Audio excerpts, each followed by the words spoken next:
মই বাৰম্বাৰ কৈছোঁ ইয়াত কোনো ব্যক্তিগত কথাই নাই ইয়াত কোনোবাই এজন ব্যক্তি অকলে নিৰ্বাচন খেলা নাই এবাৰ অসমৰ ৰাইজে নিৰ্বাচন খেলিছে এবাৰ যোৰহাটৰ ৰাইজে নিৰ্বাচন খেলিছে এবাৰ মাজুলীৰ ৰাইজে নিৰ্বাচন খেলিছে তো এজন দুজন ব্যক্তি ল'লে ৰাইজৰ কোনো ক্ষতি নহয় এবাৰ ৰাইজ ওলাই আহিছে ৰাইজ প্ৰচাৰত নামিছে ৰাইজ নিজে তেওঁলোকে নিৰ্বাচনী প্ৰচাৰ ঠাই লৈ গৈছে আৰু সেই কাৰণে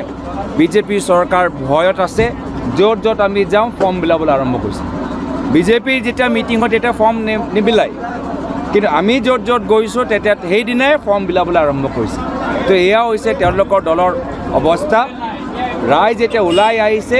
ৰাইজ এতিয়া নিজৰ কণ্ঠ আৰু শক্তিশালী হোৱাটো বিচাৰে তেতিয়া ৰাইজৰ জয় হোৱাটো নিশ্চিত মুখ্যমন্ত্ৰীৰ লগতে মন্ত্ৰীসকল আহি প্ৰচাৰত নামি গৈছে যোৰহাটত বেছি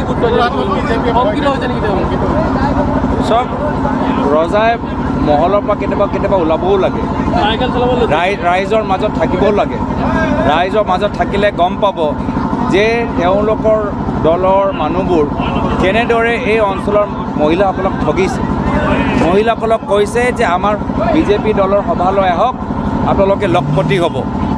লখপতি হোৱা সপোন চাই মহিলাবোৰ বিজেপি সভালৈ যায় আৰু তাত লখপতি নহয় 100 টকা 200 টকা পায় তো সেয়াও হৈছে এইখন দলৰ মহিলাৰ প্ৰতি তেওঁলোকৰ মিছলীয়া নীতি দুইমুখী নীতি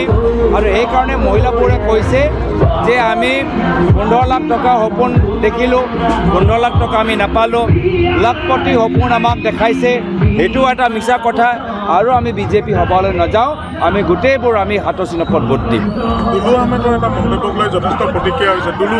একো প্ৰতিক্ৰিয়া চোৱা নাই মই আমাৰ যোৰহাট লোকসভাতে ব্যস্ত হৈ আছোঁ কিমানবাৰ মই মাজুলী আহিব পাৰোঁ মোৰ চেষ্টা থাকিব এনেকৈ মাজুলীৰ লগত এটা আমাৰ সকলোৰে এটা বিশেষ এটা সম্পৰ্ক ইয়াত আহিলেই আমাৰ মনটো ভাল লাগে আৰু লগতে ইয়াত বহুত মানে মানুহৰ অসুবিধাও আছে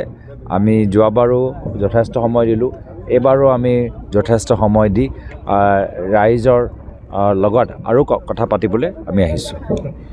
মুখ্যমন্ত্ৰীগৰাকীয়ে ইতিমধ্যে কৈছে যে আপোনাৰ লগত প্ৰচাৰ চলাই থকা বহু নেতা বিজেপিলৈ আহিব মই কৈছোঁ মুখ্যমন্ত্ৰীজনক আহ্বান জনাইছোঁ যে যিমান বালি চিণ্ডিকেট কয়লা চিণ্ডিকেট হিল চিণ্ডিকেট আছে তেওঁলোককো বিজেপিক জইন কৰাই দিয়ক তেতিয়া এটলিষ্ট মানে চিণ্ডিকেটটো কমি যাব যদি মুখ্যমন্ত্ৰী ইমানেই তেওঁ চব কথা জানে তো বালি চিণ্ডিকেট চলোৱা মানুহখিনিক কৈ দিয়ক চিণ্ডিকেট চলাব নালাগে হিলৰ চিণ্ডিকেটটো চলোৱা মালিকক কৈ দিয়ক যে হিল চিণ্ডিকেট চলাব নালাগে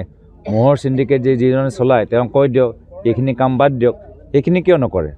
যদি চবৰে ফোন নম্বৰ তেওঁলোকৰ ওচৰত আছে তো নিশ্চয় বালি মাফিয়া হিল মাফিয়া কয়লা মাফিয়া ব্ৰইলাৰ মাফিয়া চবৰে নম্বৰ থাকিব তেওঁলোকক অলপ ফোন কৰক ৰাইজে সেইটোৱে বিচাৰে দলৰ যে আজি চলি আছে গেটৰ যে চিণ্ডিকেট আছে তেওঁলোকক কওক সেইখিনি নকয় আকৌ সেইখিনি চলিবলৈ দি আছে এইনো কি হৈ আছে আমি বুজি পাইছোঁ মানে বিৰোধী কণ্ঠ থাকিব নালাগে চিণ্ডিকেটবোৰ চলি থাকিব লাগে সেইটোৱে আৰু ৰাইজৰ কেনেধৰণৰ সহায় পাইছে ৰাইজৰ ফালৰ পৰা যথেষ্ট ভাল ইতিমধ্যে মই খুব ভাল পাইছোঁ যে এতিয়া ঠায়ে মানুহবোৰ নিজে মোৰ নিৰ্বাচনী গীত বনাই আছে মই ভাবিছিলোঁ এটাহে নিৰ্বাচনী গীত হ'ব কিন্তু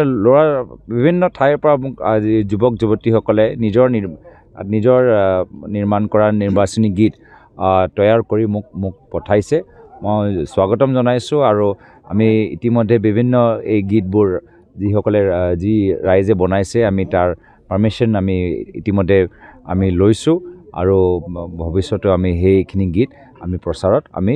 ব্যৱহাৰ কৰিম মাজুলীত 2টা দিন